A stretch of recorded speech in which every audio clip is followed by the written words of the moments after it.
Capítulo 3. A transmutação mental. A mente, tão bem como os metais e os elementos, pode ser transmutada de estado em estado, de grau em grau, de condição em condição, de polo em polo, de vibração em vibração. A verdadeira transmutação hermética é uma arte mental, o Kybalion. Como dissemos, os hermetistas foram os antigos alquimistas, os primeiros astrólogos e os primeiros psicólogos, e foi Hermes o fundador dessas escolas de pensamento. Da astrologia nasceu a astronomia moderna, da alquimia nasceu a química moderna, da psicologia mística nasceu a psicologia moderna das escolas. Mas não se pode supor que os antigos ignoravam aquilo que as escolas modernas pretendem ser sua propriedade exclusiva e especial. Os registros gravados nas pedras do Antigo Egito mostram claramente que os antigos tinham um grande conhecimento de astronomia. A própria construção das pirâmides mostra a relação entre sua concepção e o estudo da ciência astronômica. Tampouco ignoravam a química, porque os fragmentos dos antigos escritos mostram que eles estavam familiarizados com as propriedades químicas das coisas.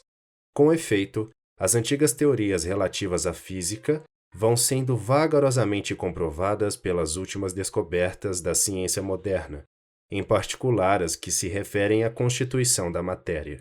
Também não devemos pensar que eles ignoravam as chamadas descobertas modernas da psicologia. Pelo contrário, os egípcios eram especialmente versados na ciência da psicologia, sobretudo nos ramos que as escolas modernas ignoram, mas que, não obstante, vêm sendo conhecidos sob a denominação de ciência psíquica, e que tem deixado perplexos os psicólogos atuais, levando-os a admitir com relutância que, afinal, pode haver algo de verdadeiro neles. A verdade é que, por sob a química material, a astronomia e a psicologia, isto é, a psicologia em sua fase de ação mental. Os antigos tinham conhecimento da astronomia transcendental, chamado astrologia, da química transcendental, chamado alquimia, da psicologia transcendental, chamado psicologia mística. Possuíam tanto o conhecimento interno como o conhecimento externo, sendo o último o único possuído pelos cientistas modernos. Entre os muitos ramos secretos de conhecimento possuídos pelos hermetistas, estava aquele conhecido sob o nome de transmutação mental, que constitui o tema material desta lição. Transmutação é um termo geralmente usado para designar a antiga arte da transmutação dos metais, em particular dos metais impuros em ouro. A palavra transmutar significa mudar de uma natureza, forma ou substância em outra, transformar.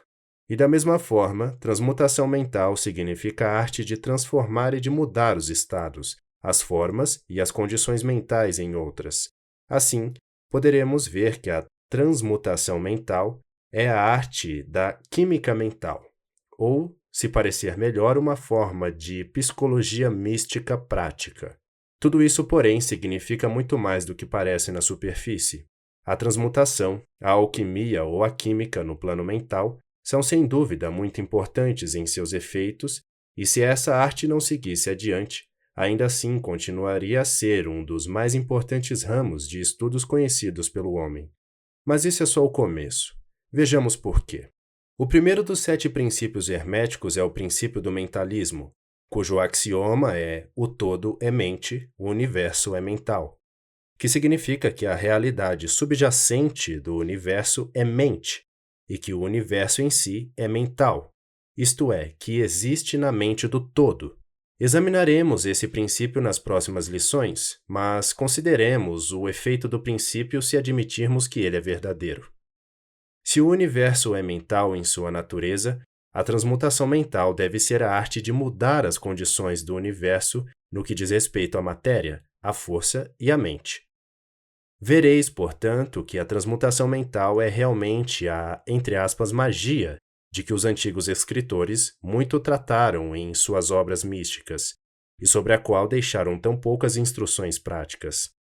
Se tudo é mental, Então, a arte que permite a alguém transmutar as condições mentais deve fazer do mestre o controlador das condições materiais, assim como daquelas comumente chamadas, entre aspas, mentais.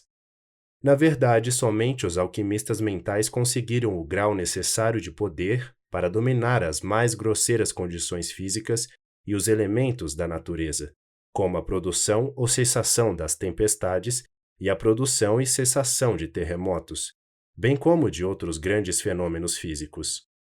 Que tais homens tenham existido e existem ainda hoje é uma questão de crença e boa-fé sinceras para todos os ocultistas adiantados de todas as escolas. Que os mestres existem e que eles têm tais poderes, os melhores instrutores asseguram-no aos seus discípulos, tendo tido experiências que os justificam nessas crenças e afirmações. Esses mestres não fazem exibições públicas de seus poderes. O que buscam, na verdade, é isolar-se das multidões ruidosas a fim de trabalhar melhor seu caminho ao longo da senda do conhecimento. Mencionamos aqui a sua existência simplesmente com o fim de chamar vossa atenção para o fato de que seu poder é inteiramente mental e opera conforme as linhas da mais elevada transmutação mental, e em conformidade com o princípio hermético do mentalismo. O universo é mental, entre aspas, o Kybalion.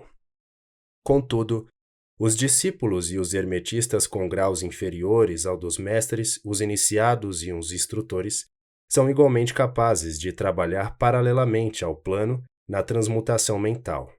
Com efeito, tudo o que chamamos fenômenos psíquicos, influência mental, ciência mental, fenômenos do novo pensamento, etc., obedece às mesmas linhas gerais, pois não há senão um princípio envolvido, seja qual for o nome que se lhe atribua.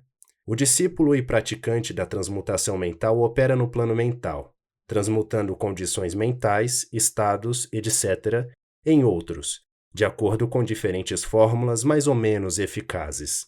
Os diversos tratamentos, afirmações e negações, etc., das escolas da ciência mental nada são além de fórmulas, frequentemente muito imperfeitas e pouco científicas da arte hermética. A maioria dos praticantes modernos é muito ignorante em comparação com os antigos mestres, pois carece do conhecimento fundamental sobre o qual se fundamenta o trabalho.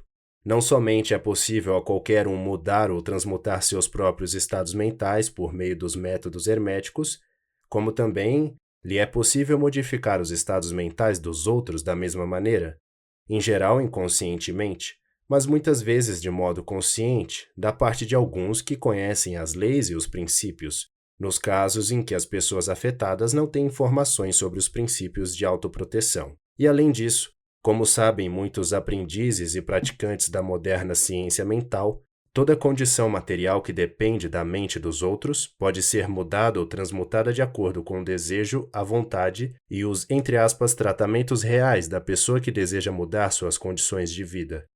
Em termos gerais, o público está tão informado sobre essas coisas que não nos pareceu necessário mencioná-las em detalhes, uma vez que nosso objetivo, a esse respeito, consiste apenas em mostrar a arte e o princípio hermético da polaridade que subjazem a todas essas diferentes formas de práticas, boas ou más, pois a força pode ser usada em direções opostas, segundo os princípios herméticos da polaridade. Neste pequeno livro, procuramos estabelecer os princípios básicos da transmutação mental, para que nossos leitores possam compreender os princípios subjacentes e, desse modo, possuir então a chave mestra que abrirá as diversas portas do princípio hermético da polaridade. Iniciaremos agora uma consideração sobre o primeiro dos 7 princípios herméticos, o princípio do mentalismo, em que se explica nas palavras de Kybalion a verdade que o todo é mente, o universo é mental. Pedimos muita atenção e um estudo criterioso desse grande princípio por parte de nossos discípulos, porque o que temos aqui é de fato o princípio básico de toda a filosofia hermética e da arte hermética da transmutação mental.